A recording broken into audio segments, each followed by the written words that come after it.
My name is Dave Moss. I spend approximately 200 days a year at racetracks all over the country, helping professional and amateur road racers and track day riders with suspension tuning on their motorcycles. This is 2 Clicks Out.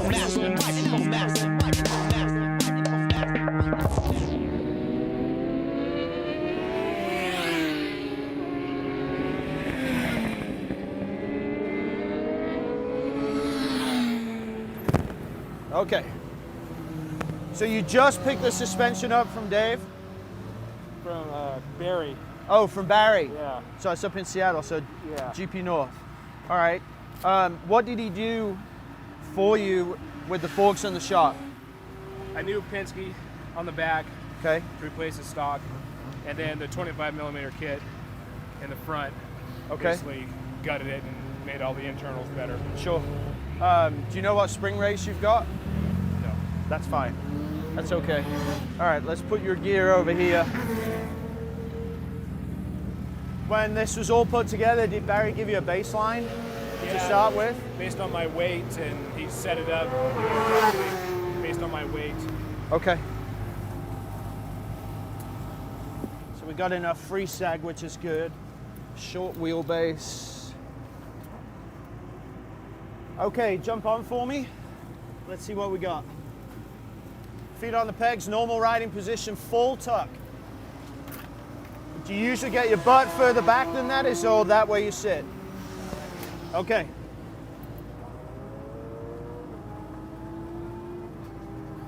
$21mm plus the free sag.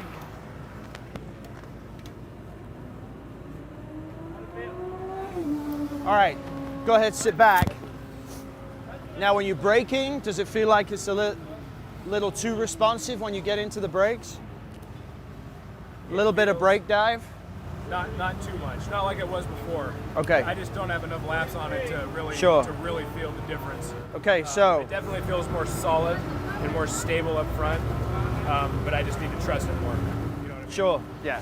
When you got brand new suspension, you're going out going, Yeah, it's like a different bike. right. So What I need you to do in the next session when you go out, the first pull on the lever, the first 25 to 30%, when the pads bite is where you get brake dive. okay. Once the pads have got the bite, then the fork will set and work through its travel. But when you initially apply and get initial bite, the front end will grip, and it's whether it drops. Okay. Now if it drops quickly and then sets, that's not good. Okay. Because you're getting that. Okay. If you're getting that, a nice smooth linear drop, that's perfect, because then you can modulate the lever. You can trust the front end because you're controlling everything it does. Make sense? Yes. And we got to work on the front end here because it's all braking here. Yeah. All braking. Yeah. All right, go ahead, jump off. I'm going to make a small change to the front. Okay. How do you like the track? It's turn one still freaks me out. I blew it my first 3 times, just right through. I didn't even try making it. And then on the checkered flag, I forced myself to take it, and it doesn't seem as bad. It seems worse, Right. first time. So it just, I just need to tip it in and go. And it opens up once the initial turn. Exactly. It opens back up. But all I'm seeing is just the square off, basically, and that's just like. Yeah, because it's nothing like turn 2 at Seattle where you can see it. You Yeah. can see it, but all of a sudden you come down the hill. Down and you see where it's at. And the problem is you're getting a G load because you're coming down and braking. So you double the force on the front when you're trying to brake and turn it, and it's not, unless it's perfectly stable, you're just going, no.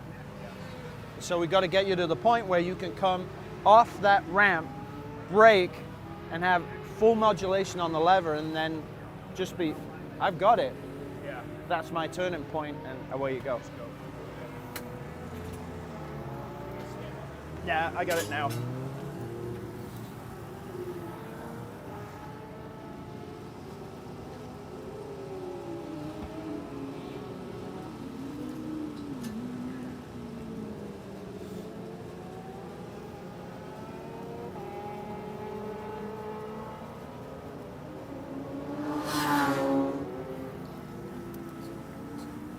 That's better. Now, when it's cold, You seen Dumb and Dumber? Where he sticks his tongue on the ski lift? You've got ice cold metal in cold air doing 100+ miles an hour. So in the mornings, you've got to open the hydraulic damping up so the oil can flow. Otherwise, the oil stays really cold and your front end will feel really vague. So to start with, until we really get warm and you get more comfortable with the forks, I'm going to open your rebound only up so that it's always pushing the tire back to the ground, which will give you a much more secure feeling. Okay. All right. The faster you go in colder weather, the worse the front end works, because it just keeps the metal ice cold. So as the day goes on, if you feel the front end, especially going through these long corners, when you're at steady throttle looking ahead, if the bars start to do that side to side, then I've got to start turning the rebound back in. Okay. But that won't happen until about 1 o'clock here. So it's much better to feel the front end working underneath you than to be going, what's going on? Yeah.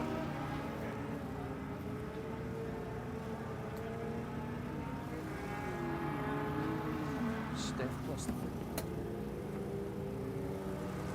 Okay, let's see where you are. Dave's needles.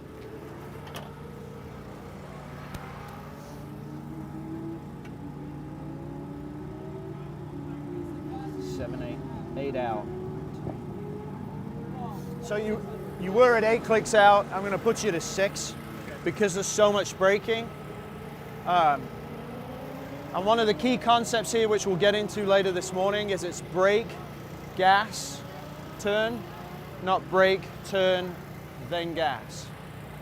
It's a huge paradigm shift because unless you're trail braking as far into the corner as you can. If you're doing that, then it's going to be brake and turn, then gas, not brake, turn, gas. So I got to figure out what you're doing on the track, and we got plenty of practice time. So session by session, I'll give you goals. 5, 6, and we'll see based on those goals how the bike works. And every time you go out, I'll have you look for one thing by doing one thing. And if the bike doesn't give you a problem, that should tell you I can go faster or I can brake deeper. And the whole point is to give you confidence in the bike. If I can do that, you will relax. If you relax and let the bike work, you get off the bike without sweating. You just had a good session, came in, yeah, this works, and if something doesn't, you need to duplicate that so I can fix it. All right, you're ready to go.